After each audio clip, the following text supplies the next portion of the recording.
Hello everyone. I haven't done a video in such a long time since I finished up my 30-day trans challenge. Yes, I'm transgender and do with that what you will. But the reason I'm here today is to do a review, which I promised that I would do for a long time coming. I didn't promise you guys. I promised the person who wrote what I'm reviewing today. And I didn't get around to it because it was still going on, and there were a lot of twists and turns,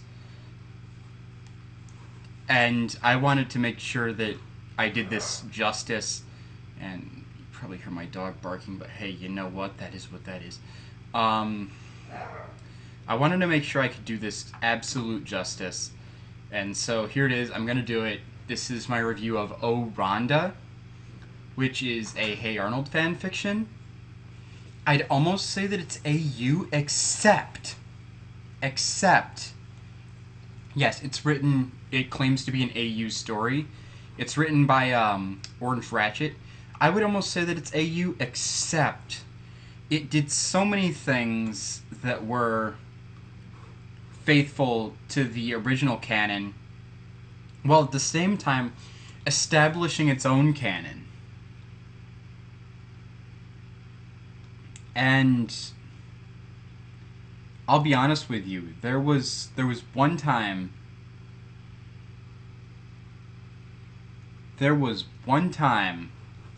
where, actually, this was around about the time I came out as trans. This was the time I came out as trans. So I was in the process of reading this thing. By the way, it's a very, very good story. But let me just gush for a second. And let me just get this anecdote out of the way. It's a very, very good story. So there was this one time where I was at my friend's house, and they were taking me to Pride. My friend and her boyfriend were taking me to Pride. And we started watching Hey Arnold.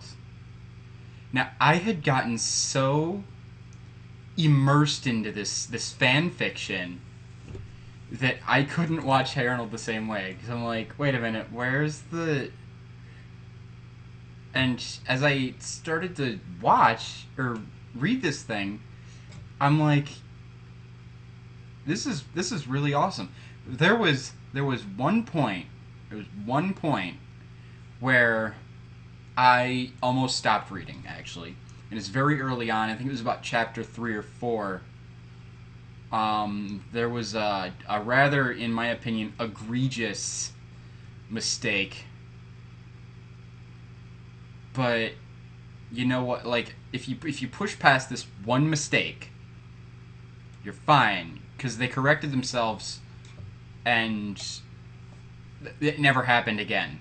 And that mistake is that they referred to the ice cream place in that town. It's supposed to be Slausson's, which they did every time afterwards, but they referred to it as Sloshes the first time, and I'm like, do I want to continue reading this? Well, yes, I did, because aside from that, but just a pro tip, folks: spelling mistakes and canon mistakes like that can really throw someone off, which, I'll be honest with you, that is why I am trying to tune up. I'm working on a Beauty and the Beast fan fiction, and I've got a Kids Next Door, codename Kids Next Door fan fiction in the works. And so I'm trying to make sure I'm staying faithful to that. But back on topic here. This fan fiction, I often compare fan fictions to going into water, like swimming, sort of. Except the deeper the fan fiction, the more immersive a fan fiction gets. Like, I'm just rereading one now that's pretty immersive and could almost be canon. This was, yeah, it's not canon. It's its own canon that stays loyal to the source material. That's what this is, and it's really good. Like, the deeper you get into your proverbial water, the more like immersed you are into it. I was so immersed, like I didn't think there was any coming back up. I actually thought that from a proverbial standpoint, I was going to drown. It's that good. I was getting that deep into it. Now let me just give you the basic story. I'm gonna try. I make no promises, but I'm gonna try to avoid spoilers. So here's the thing, like, it's so good that you almost can't resist spoiling it, but at the same time, I want you guys to read this. It's like one of those things that I really want you guys to read. So, the main character, it focuses more on Rhonda than Arnold. And that's okay. Just look at where they go with this. It's awesome. So Rhonda starts having these dreams. And the Rhonda character is so much more fleshed out. And it's a different Rhonda. But at the same time, I can still, picture the voice actress who plays Rhonda saying these lines. So, eventually, what you realize is Helga is not in this universe. You kind of have to know Arnold to know what I'm talking about, okay? And that she is in Rhonda's dreams. You eventually realize that she's actually in Rhonda's mind. And at one point, now this wasn't enough to push me away, but at one point I realized this, and I'm like, okay, this is why Rhonda likes Arnold, and it was going to turn out to be another Arnold Helga. Well, here's a little bit of spoilers. No, it's not. On one end it is, on another it's not. So you're just gonna have to read to figure that out. And if you start to alter just a little bit of these different episodes, you alter them slightly, and you're gonna create just this whole new canon. And I don't know. I really wish I knew like the thinking behind this writer. I really wish I wish that. See, I do internet radio, and I really wish I could interview this person, because I'm amazed at what they've done here. And ignore my phone. So I'm amazed at what they've done here. So you realize that, well, first she appears as deep voice, and then it's Helga. I kind of figured that was going to be the case, because that's the same moniker that Helga used in Hey Arnold the movie. And the Hey Arnold the movie arc was fantastic, by the way. One thing I'll admit I did not understand was there seemed to be some discontinuity between Arc 1 and the rest of it. I mean, yes, they mention, crosses of Marcy and crosses of Solera, which I foolishly Googled, by the way. You're not going to find a thing there. They mention that, and that kind of ties into something of who Marcy and Solera are, and it kind of ties into some of the things that Curly believes. Curly being the crazy character, but it kind of gives an explanation as to why he's crazy. So that's all tied together. But I feel like there's, and I could be wrong, I feel like there's some discontinuity between the whole idea of Lana Vale, who basically appeared in season 1 but never appeared again, and the rest of it. It was definitely interesting to give a canonical, well, as canonical as you can get, but a somewhat canonical explanation for Tucker Wittenberg's disappearance, and to give canonical reasons for all these other things that in some cases have discontinuity.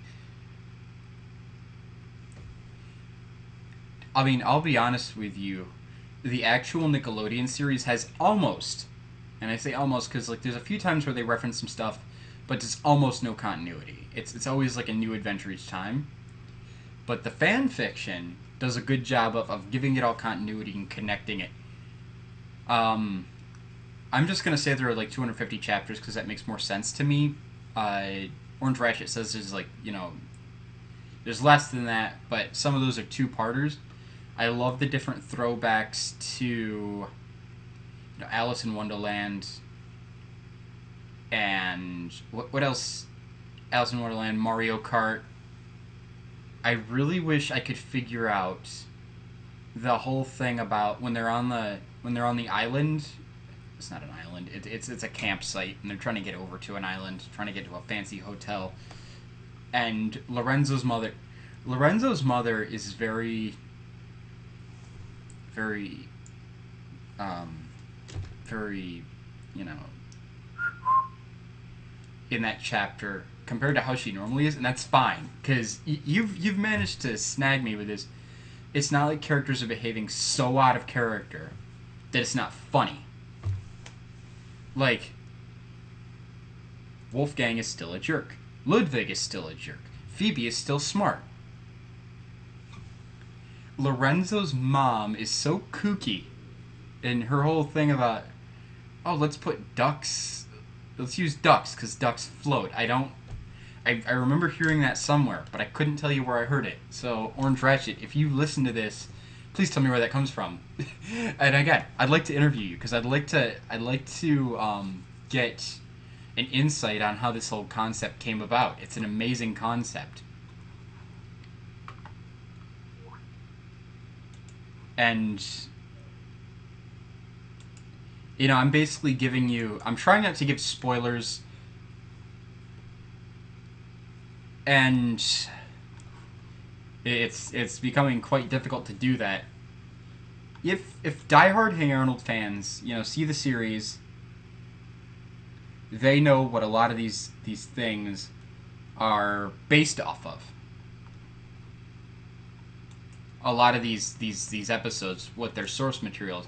They're not gonna possibly understand the different references that the author makes, but you know what? That's awesome. Just the way it all tied in together. It didn't deviate too much, and it was a very immersive experience. So for an amazingly immersive experience, check this out. It's amazing that even on something based off of a kid's show, they had, a great, good conflict going on in there. This is turning into a 12-minute review. That's not a good thing. They had good explanation for, the fourth wall and different things like that. So that was really cool. And so I want to read more Orange Ratchet. On Fanfiction, this person's name is Orange Ratchet. I want to read more. And I think you guys should too. And with Rhonda, it's all finished. So you don't have to wait for new chapters to come out. The only downside to that is it's finished. So you're going to encounter a situation where you're going to come to an end, and the ending's going to just be like, it's not going to be like a good situation to come up out of that. Because you're going to dive in so deep, and when you're going to come out of it, it's like a dream you've just woken up from. And a really good dream at that. I very much enjoyed it. I think you will too. Check it out. That's Rhonda with an H in there, like the O-H, not O, like the old English. By Orange Ratchet. And I'm pretty sure there's not a silent W in Ratchet. I don't know. So, yeah. Check that out. Seriously.